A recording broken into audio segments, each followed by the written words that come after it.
Ay, grabe. Yan.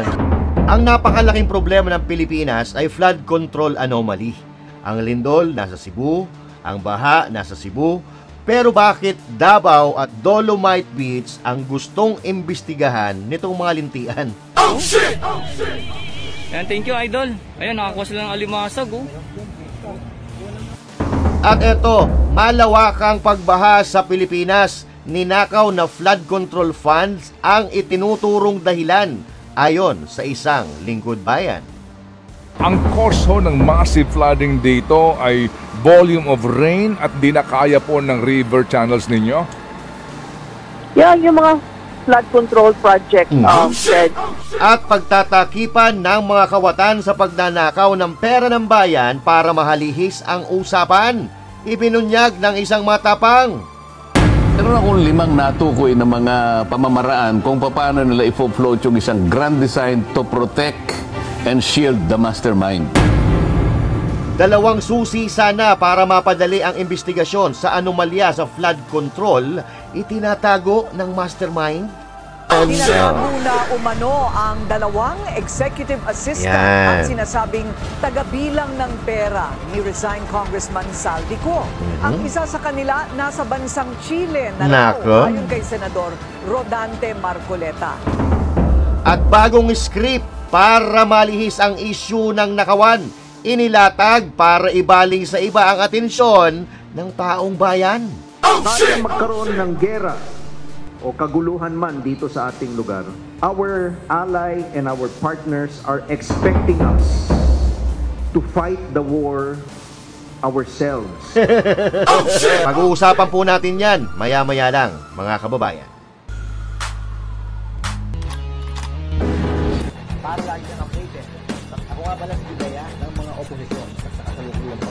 At sabi nga, galit na galit ang mga dapuhan ng Pangulong Duterte. Kung hindi ka pa nakakapag-subscribe, i-subscribe mo na yan! Siyempre, magandang araw mga banateros at mga kababayan kong Pilipino sa iba't ibang panig ng mundo. Ako po si Master Judea, tayo nagbabalik para pag-usapan ang mga balita na nagaganap sa ating bansa. At siyempre huwag kakalimutan na mag-subscribe sa ating channel sa mga hindi pa nakakapag-subscribe. At siyempre, huwag din kakalimutan na mag-share, mag-like at mag-comment sa mga video na ating ina-upload. So ito po, pag-usapan na po natin mga kababayan, nakakalungkot dahil may bagyo na naman na dumaan sa ating bansang Pilipinas. Ang pangalan na ito ay Tino. Ito na kaya ang magpapatino sa mga magnanakaw na politiko sa Pilipinas dahil ayan po, pinarurusahan na po ang bansa natin. Kung mapapansin nyo, sunod-sunod po ang bagyo, lindol at kung anumang kalamidad na dumadaan sa ating bansa. Okay, so, pero sa puntong ito, pagdasal po natin ang mga kababayan natin dyan sa Cebu na matapos masalanta ng isang napakalakas na lindol, ngayon, sinubok na naman po ang kanilang katatagan sa pagdaan nitong bagyong Tino at mga bahay nila ay nalubog sa baha. No? So, hindi ko alam, mga kababayan, na kung bakit yung mga dati na lugar na hindi naman binabaha, ngayon po ay binabaha na. At ang masama pa dito, hindi lang basta-basta baha. Lubog mga kabahayan, mga sasakyan, at kanilang mga ari-arian. So, kanino na namang kasalanan ito, mga kababayan? Sa Duterte na naman. Baka Duterte na naman ang sisihin nila sa pagbaha sa Cebu. So, ito mga kababayan, itong pagbaha sa Cebu, hindi po expected ito ng mga tao. Hindi po siya expected ng mga tao dahil kung mapapansin nyo, yung mga bahay nila, wala man lang sila nailigtas Pati mga sasakyan nila nalubog sa baha. So, ibig sabihin, hindi nila inaasahan ang ganito kalaki at kataas na pagbaha. So, bakit kaya ganito, mga kababayan? Hindi ba maganda ang pagpaplano ng ating gobyerno para mabawasan or mapigilan ang epekto ng pagbaha sa Pilipinas? Kasi sa pagkakaalam ko, before you start the project, you will have to do a visibility study. First, you will ask yourself if this project will serve its purpose. Ito bang proyekto na ito ay mapapakinabangan ng tao o ang proyektong ito ay kikitil sa buhay ng mga Pilipino na dapat makikinabang dito? Itong project ba na ito ay kakayanin ang pressure ng bagyo, kakayanin ang pressure ng baha bago po ito itayo? Para hindi dumating sa punto na sasabihin mo na na-overwhelm lang. 'Di ba? na na-overwhelm lang. Kasi ang mga tao, mga kababayan, kampante dahil ayun may flood control project na itinayo. Kung yung flood control project ay tinipid at hindi naaangkop diyan sa lugar na pinagtayuan ng flood control project na yan, ilang beses na po nangyari yan, mga kababayan. Sa Visayas din, hindi nila inaasahan yung ganun kalaking pagbaha dahil doong mga unang panahon, hindi naman nila nararanasan yon. Pero dahil dito sa mga substandard at wala sa ayos na pagtatayo ng pananggalang sa baha, marami ang nasasayang na buhay. And looking at the video na mayroon tayo napapanood dyan sa Cebu, you will see clearly that the project doesn't serve the purpose. Tingnan nyo, dahil parang walang naging silbi yung creek, mga kababayan. At ito po ang itinuturong dahilan kung bakit napakalaki ng pagbaha dyan po sa Cebu. So ang tanong, kanino na naman pong kasalanan ito? Tingnan nyo, dahil parang wala pong naging silbi yung mga creek nila dyan sa Cebu. At ito nga po ang itinuturong dahilan kung bakit lumubog sa baha ang mga kabahayan dyan sa Cebu, lahat ng mga ari-arian nila, walang naisalba pati mga kagamitan. So ang tanong, kanino na naman kasalanan nito? Sa Duterte na naman. Mga gago. Duterte na naman ang sisisihin nila dito, mga kababayan, sa pagbaha na ito. Ang cause ho ng massive flooding dito ay volume of rain at di na kaya po ng river channels ninyo? Yan, yung mga flood control project, Fed, I think substandard yung mga flood control projects in that area. Nako. Opo. And do you think it's proper din na ma-check din po ito ng Secretary Vince papunta nila dyan? So definitely. Allen, ano ginagawa mo dyan? No. Ay, grabe. Yan. Yan ang ginagawa nila. Gagawa sila ng mga script, ng mga issue, gagawa sila ng mga ganyang mga gawa-gawa para pagmukhang masama ang kalaban nila sa politika. Pero hindi na uubra.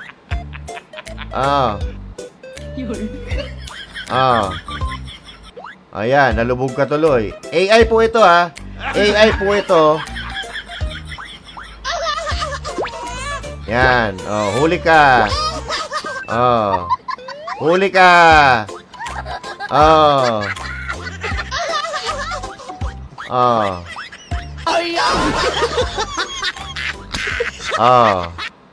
Huli ka ngayon. AI po yan. Pero yung illustration, maiintindihan mo naman kung ano eh. Diba? Alam nyo kung ano yung ibig sabihin ng illustration na yan. So, ibig sabihin yan, ang ginagawa nitong mga gago na ito, gagawa ng eksena, gagawa ng istorya para maibaling sa kaiba ang atensyon ng mga tao. Dudumihan nila yung pangalan mo para mapagtakpan yung pangalan ng kanilang mga amo.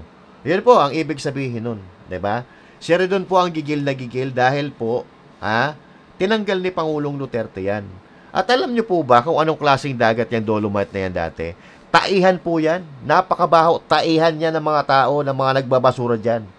Pasintabi po sa mga kumakain, Ganun po ang itsura niyan. Nakatambak na basura, amoy tae, pasintabi ulit sa mga kumakain. At kahit nandoon ka sa MOA, kasi kami dati nagdidisco-disco kami sa MOA sa Paddy's Point pa nun eh. Ewan ko kung may Paddy's Point pa nun eh. Doon yon sa may boulevard. Yung hangin, pag napadpad doon, amoy tae dahil galing yan doon sa may Dolomite Beach na yan na napakarumi noon. Puro basura. At hindi ko maintindihan kung bakit pinag-iinitan ng mga timawa na ito na imbestigahan. Alam nyo ba kung ano na ngayon ang nangyayari sa Dolomite Beach? Ito. Alimasag? Alimasag mga kababayan, Yung mga itsura ng alimasag na to, mga first class, blue crab tsaka red crab yan, mga kababayan. Pag once na malaking-malaki yan, mga first class yan. Ayan, thank you, Idol. Ayan, nakakuha sila ng alimasag, dito sa ating harapan, oh. I-zoom natin to, ha. O, ayan, oh. Oh, isang grupo ng mga isda. Ayan, ang dami. Oh. Kitang-kita po natin sila kasi nga malinaw po ang dagat. Tingnan nyo mga kababayan ko. Oh. Kaya siguro yung mga alimasag na nakita natin ngayon, habang naglilinis sila, ay lumalabas. Yun, nahuli tuloy. Ayan, dami isda, oh. Na mga bagong ano to, mga bagong butil ba? Ayan, bagong panganak, oh. At asahan natin na pag dumami yan ay lalo pa yung dadami. Oh, dadami talaga yan, dumami. Ayan sila, oh. Ito talaga, oh. Kita nyo yung mga kababayan ko? Napakarami nila. Isipin nyo na lang mga kababayan ko pag mga yan ay lumaki at magparami pa lalo, no? Isipin nyo na lang yan, no? Diba? So isipin nyo na lang yan. Isipin nyo yung dating taihan, yung dating punong-punong ng basura, ngayon napapakinabangan. May nahuhuling alimango, may mga isda, may malalaking isda pa po dyan. Etong video na to, luma na to eh. Medyo luma na, siguro mga 2 months ago. Pero yung bago, ngayon, nakatayo kasi pangit dito sa sa video natin eh. Kaya dito, ito kinuha natin. Pero Daddy D channel, subscribe kayo dyan. Laging nagbabalita yan patungkol dyan sa Dolomite Beach. Maraming isda, malinis, maganda ang simoy ng hangin. Hindi katulad dati. So bakit ito pinag-iinitan nila? Oo. Dahil inutusan ang mga amo nila. Imbestigahan nyo yan. Kasi wala nga silang makita sa investigasyon nila sa Davao, hindi nila mabutasan yung mga Duterte sa Davao dahil maaayos yung mga flood control project. So dito tayo, Dolomite Beach, baka dito makakita tayo ng anomalya. Baka lang, ha? Oh. Alam nyo kung bakit gigil na gigil ang mga timawa? Gigil na gigil, lalong-lalo na si Ridon? Dahil dito, ayan, oh. Inalis sa pwesto ni Pangulong Rodrigo Duterte sa Presidential Commission for the Urban Poor, Chairman Terry Ridon at mga commissioners ng ahensya dahil sa sunod-sunod na biyahe sa ibang bansa gamit ang pondo ng gobyerno. Makibalita tayo kay Rosalie Cos. Mismo si Pangulong Rodrigo Duterte ang nagkumpirma na tinanggal na niya sa pwesto ang chairman ng Presidential Commission for the Urban Poor na si Terry Ridon at mga kasama nitong commissioners dahil sa junkets. Dagdag pa ng Pangulo, maraming beses na nagbiyahe si Ridon kahit katatalaga pa lamang sa pwesto, subalit iilang beses pa lamang na nagko-convene ang komisyong kanyang pinamumunuan. Ginawa ng Pangulo ang pahayag ng pangunahan nito ang awarding ceremony para sa mga child-friendly municipalities at cities sa bansa sa Malacanang kahapon. Ako naman, no personal reasons really to fire him except that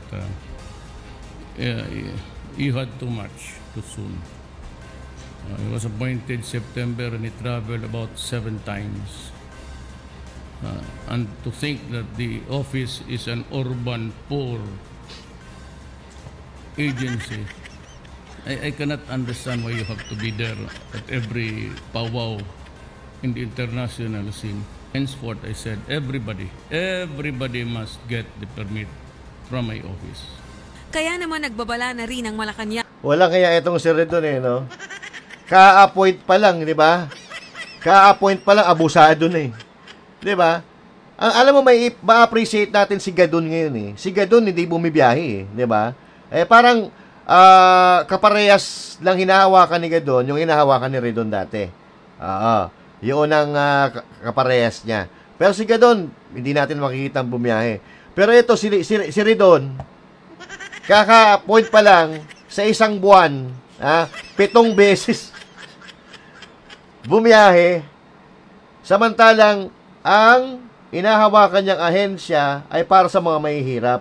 So yung mahihirap pala ngayon, mahilig bumiyahe. Walang iya ka. Butangin na mo Ridon.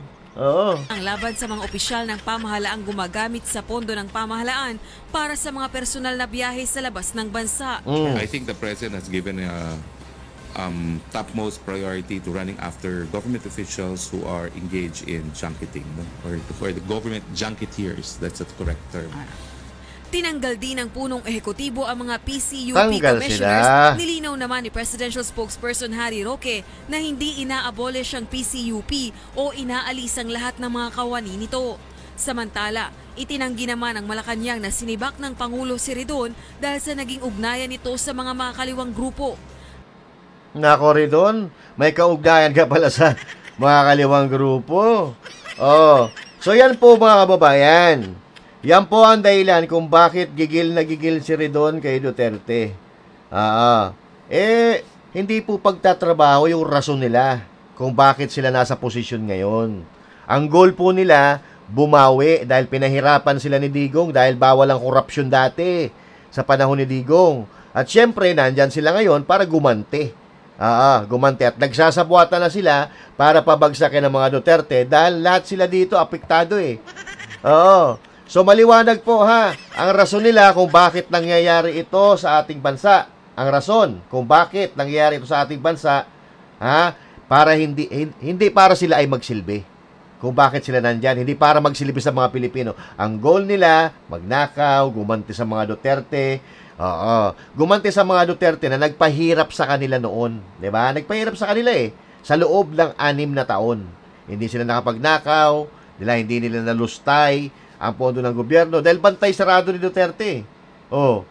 So, lagi natin sinasabi na ang galit sa mga Duterte, yung mga adik, mga magnanakaw, mga tiwali, mga rebelde, yun ang galit sa mga Duterte. At isa yan si Ridon. At ang hanggat andyan ang mga ito sa posisyon nila, wala mangyari sa Pilipinas. Ilulubog nito ang Pilipinas kasi wala silang ibang gagawin kundi atakihin yung kanilang mga kalaban sa politika. Ninakaw na nga yung pondo na magbibigay sana ng proteksyon sa mga ari-arian ninyo para hindi masasalanta ng baha. 'Di ba? Yun ang gusto nilang gawin. Tingnan nyo nangyari sa Cebu. Ubos yung mga pinagpaguran ng mga Cebuano, yung mga kagamitan nila, appliances, pati mga sasakyan nakalubog. Bakit? Dahil sa nakawan sa gobyerno. Substandard na proyekto sa flood control. Yun, ang dahilan. Di ba? So, ubos ang pinagpaguran ng mga Pilipino dito. Pero yung mga politiko na nagnanakaw ng pundo, sarap ng buhay. Ang sarap ng tulog nila, pagising nila, may masarap na pagkain na nakaahin sa kanilang lamesa. Tapos sasakay sila sa kotse nilang mamahalin, tapos ikaw nangihingi ka ng makakain. Nangingi ka ng limos dahil sinalanta ka ng baha, ng bagyo, ng lindol dahil sa pagdanakaw nila. 'Di ba? At ang masama, walang gustong panagutin, dahil sila rin naman ang mabubuking kung ipagpapatuloy ang hearing. Kaya ngayon, hina-hijack nila mga hearing Pagka hindi maganda ang kahihinatnan, pagka matatamaan yung mga amo nila, yung mga boss nila, ititigil ang investigasyon. Isisikreto ang investigasyon. Katulad ng nangyayari ngayon.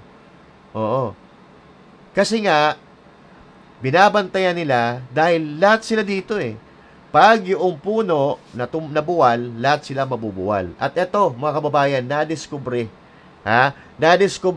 kung papaano nila pagtakpan ang kanilang mga sarili, kung papaano nila ilihis ang istorya, ang issue, para hindi matamaan ang kanilang mga amo at hindi mapunta o hindi magkadamay-damay dahil lahat sila mabubuking.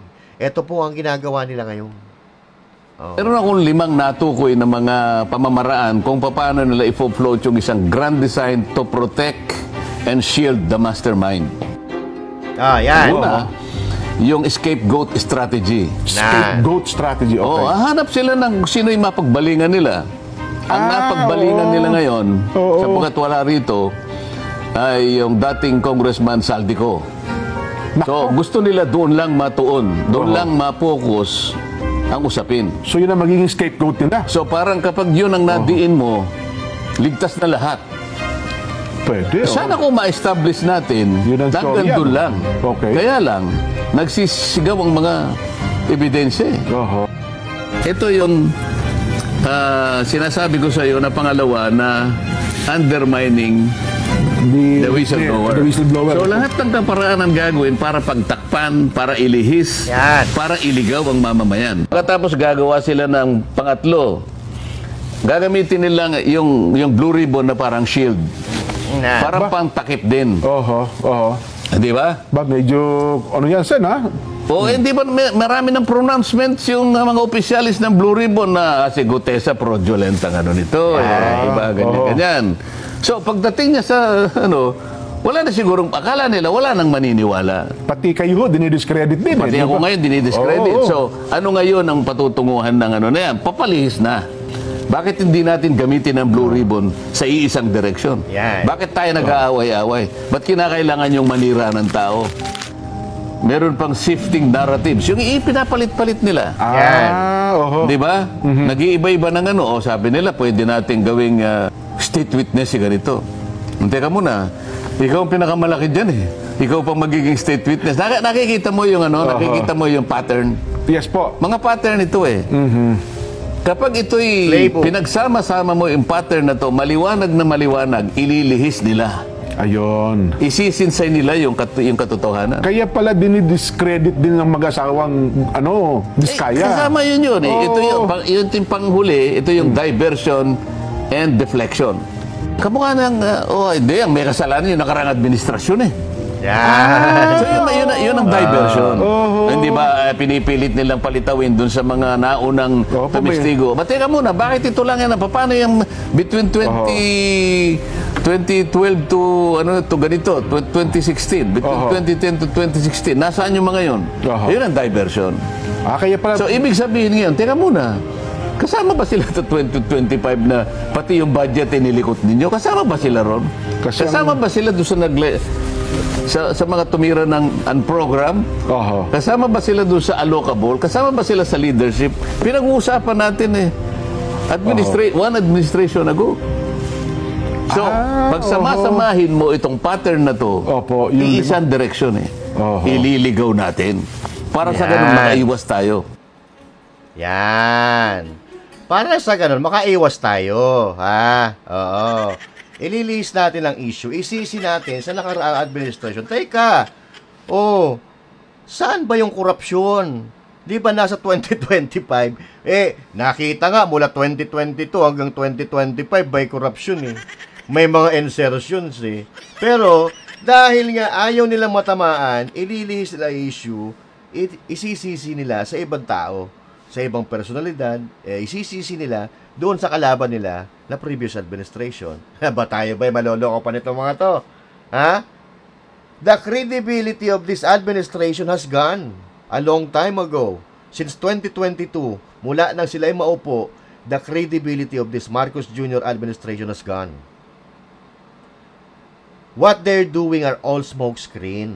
Alam nyo na yung mga magnanakaw na pilit tumatakas para hindi sila mapanagot sa batas. Mga ganito ginagawa po nila. In professional manner. Kasi sila nasa pwesto eh. Di ba yung mga magnanakaw tatakas yan? Butsa, hindi yan. Hanggat hindi ako mahuhuli, hindi ako aamin.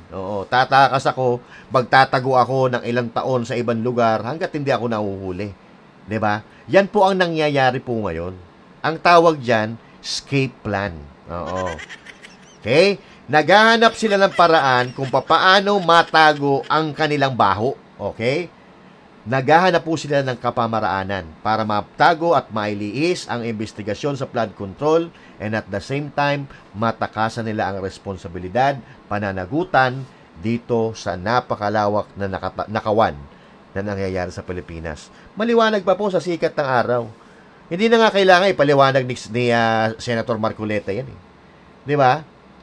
Paulit-ulit nilang nililigaw. Para madali silang makakapagnakaw. Pag nalusutan nila ngayon, nakaw ulit, yun ang gagawin. Tinatago nga nila yung mga ebidensya. They are gone. Di ba? Wala nang naniniwala po sa kanila. At ngayon, yung mga ebidensya or mga personalidad, mga kababayan, na makakapag-explain, makakapagturo para malinis at mabuksan talaga kung sino ang mastermind. Mabigyan linaw ang sambayan ng Pilipino, syempre itatago nila yan. Bakit?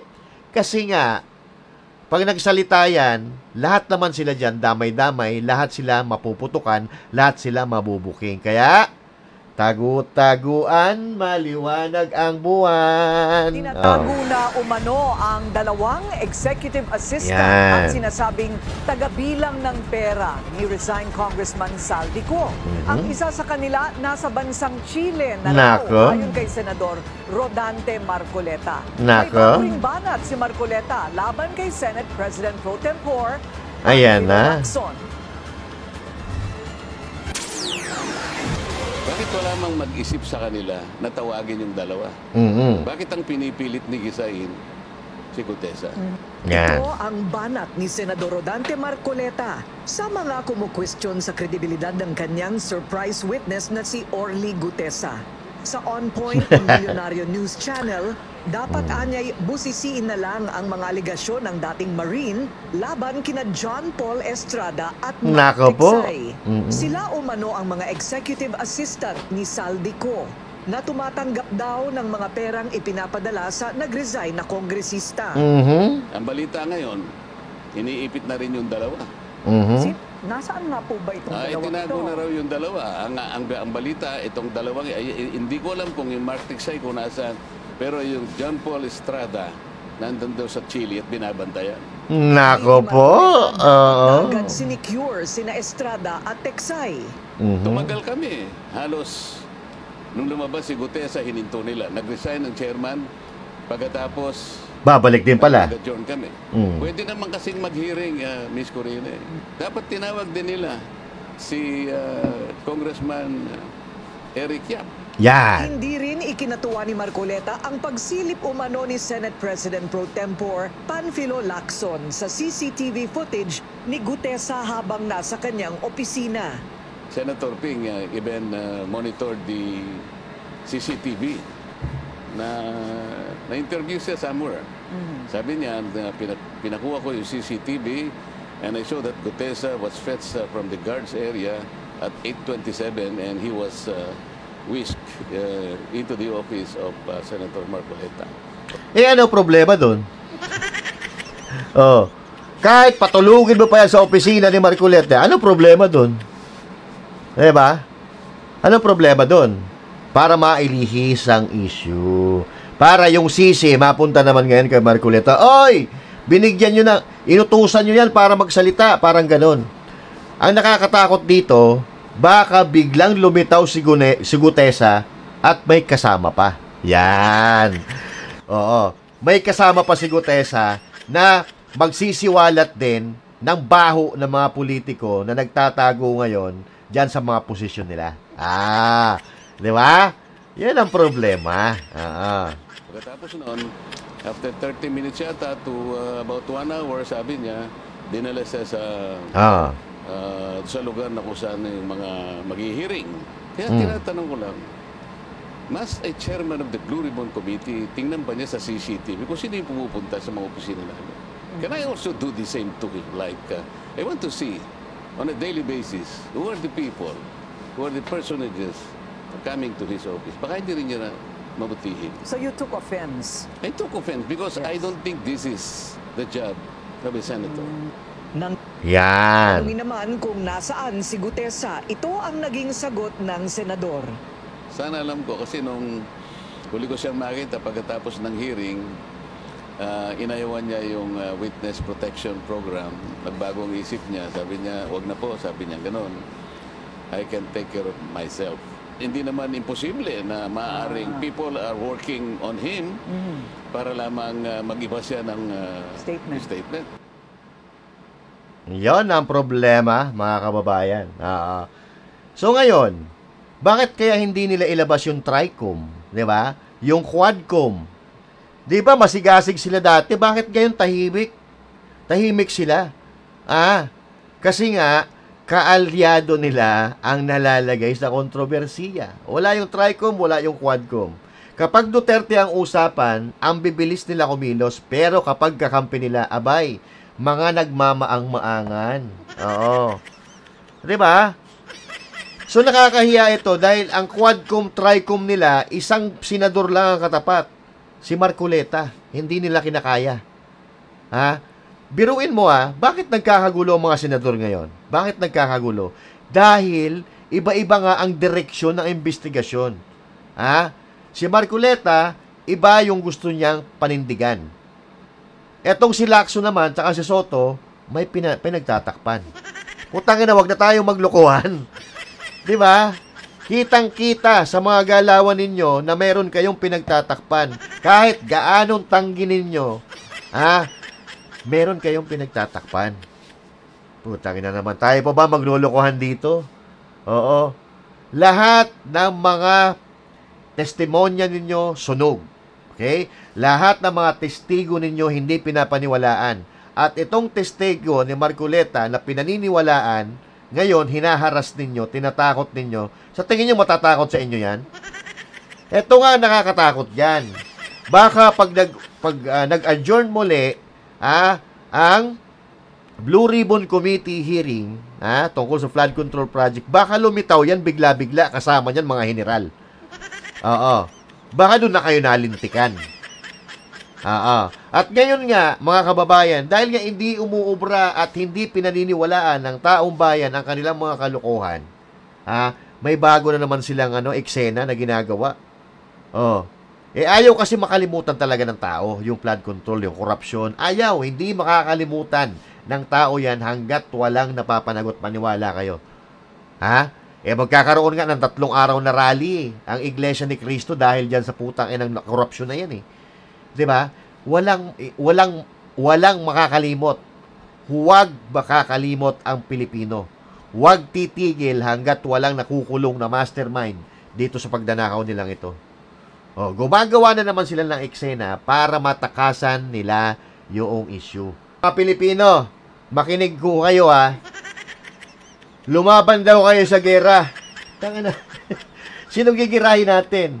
Sa pagkakaalam ko, wala namang gustong makipaggera sa atin Sige nga, pakinggan nyo mga Pilipino makinig kayo. Sakaling magkaroon ng gera o kaguluhan man dito sa ating lugar, our ally and our partners are expecting us to fight the war ourselves. Sa mga Pilipino, pag nagkagera daw, kailangan, our allies are expecting that we will fight. We will fight for ourselves, okay?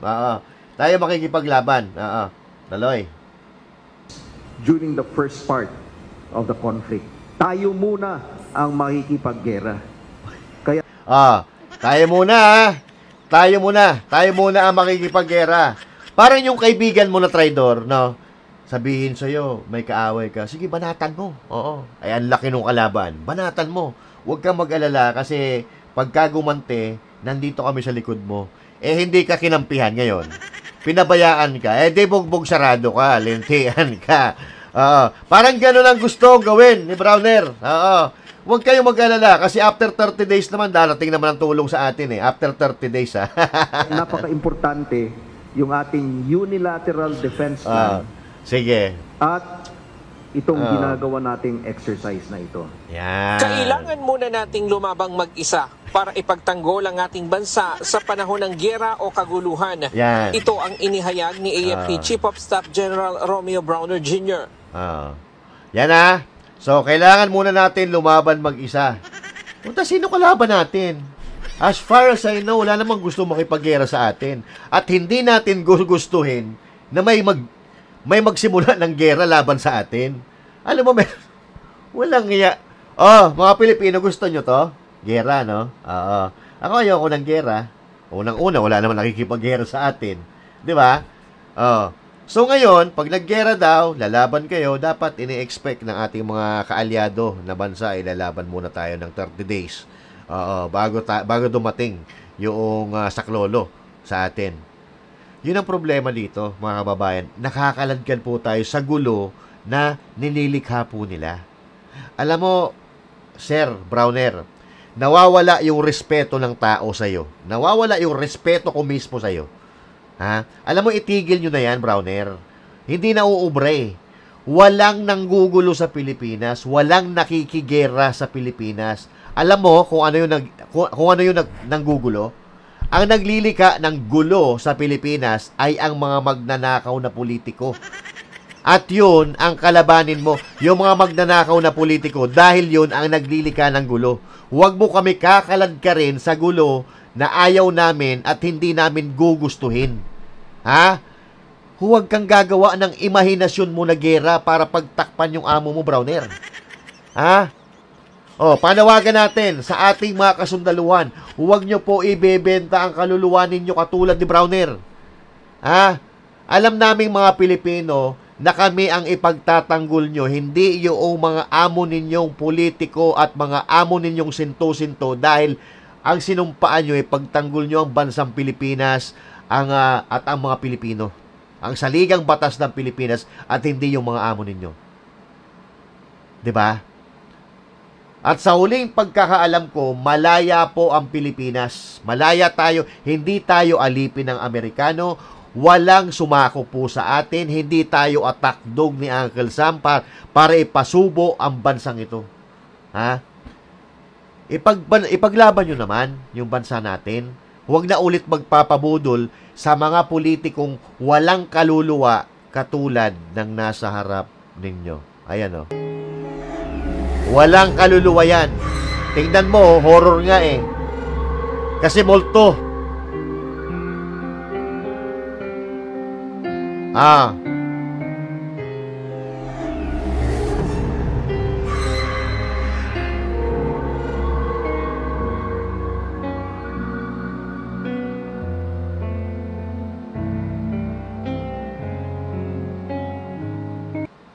May pa-transition pa yung video, Oo.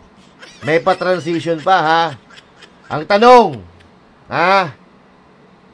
kung hindi ba dahil sa ipinagkanulumong Presidente Marcos Jr. na si dating Presidente Rodrigo Roa Duterte, walang puntod na pupunta ng pamilya mo? Kung hindi dahil sa dating Pangulo, hindi maililibing ang tatay mo at mananatiling nasa aquarium ang tatay mo. Pero yung taong dahilan ng pagkakalibing ng tatay mo sa libingan ng mga bayani, pinakidnap mo. At ngayon, naghihirap doon sa dahig, sa katandaan, dahil ipinagkanulo mo. Ako napapaisip ho ako, mga kababayan, kung ano ang nararamdaman ni Marcos Jr. sa tuwing bibisita siya sa puntod ng tatay niya. No? Siyempre, alam natin, unang-una matutuwa siya dahil palibing yung tatay niya. Pero, ang iniisip ko, ni minsan ba, hindi pumasok diyan sa konsensya niya kung sino ang naging dahilan kung bakit napalibing ang tatay niya. Kung hindi naging presidente si Duterte, mananatili sa aquarium ang tatay niya. Kung buhay lang yung tatay niya, baka sinampigayan Kung buhay ang tatay nito, baka pagbabatukan nito ng tatay niya sa kademonyo na ginawa niya. At dito mo makikita kung gaano kademonyo kahayop si Marcos Jr., di ba? Walang kaluluwa. Hindi marunong tumanaw ng utang na loob. Hindi ito Pilipino. Oo. Ang Pilipino may respeto Walang dugong Pilipino ito. Walang ugaling Pilipino na nananalaytay sa ugat nito. Ang nananalaytay sa ugat nito, dugong demonyo. Di ba? Siya tingnan, wala siyang tatayuan na puntod na ganyan kung hindi dahil kay President Duterte na ipinagkanulo niya. Naisip ba niya yon? Sa tuwing pupunta siya, putya, ang ganda ng libingan ng tatay ko Sino kaya ang nagpalibing dito? Hindi niya naiisip yun. So sa mga kababayan kong Pilipino at sa mga kasundaluhan natin, kapulisan natin, kapag may isang tao na nagbago ng buhay mo, nagbigay ng kasiyahan, kaginhawaan sa buhay mo, sa pamilya mo, ano igaganti mo? Ano igaganti mo? Siguro naman alam nyo na kung ano ibig kong sabihin. Kabaliktaran doon ang ginawa ni Marcos Jr. Huwag po natin gagantihan ng kasamaan ang nagbigay sa atin ng kasiyahan, kaginhawaan, dahil pangit po yung balik niyan. Mga men in uniform, masaya ho ba kayo? sa nakikita nyo? Masaya ba ho ba kayo na yung presidente na nagtaas ng sweldo nyo, nagbalik sa dignidad ng mga pulis at mga sundalo nakakulong, samantalang yung mga demonyo masaya at malaya nilang pinakikinabangan ang mga ninakaw nila sa gobyerno? Masaya ho ba kayo sa nangyayaring ito? Yung nagmahal sa Pilipino, yung nagmahal sa bansang Pilipinas, nagbalik ng dignidad ng kapulisan, mga militar. Ipinagkanulo nila, ipinakulong nila sa ibang bansa. Samantalang yung politikong nagpapahirap sa bansa, nagpapahirap sa mga Pilipino, yung mga politikong nagnanakaw sa mga Pilipino, ang sasarap ng buhay. Masaya ba kayo? Yung mabuting tao, nakakulong, ipinakulong ng demonyo, samantalang yung demonyo namumuhay na parang hari. Masaya kayo?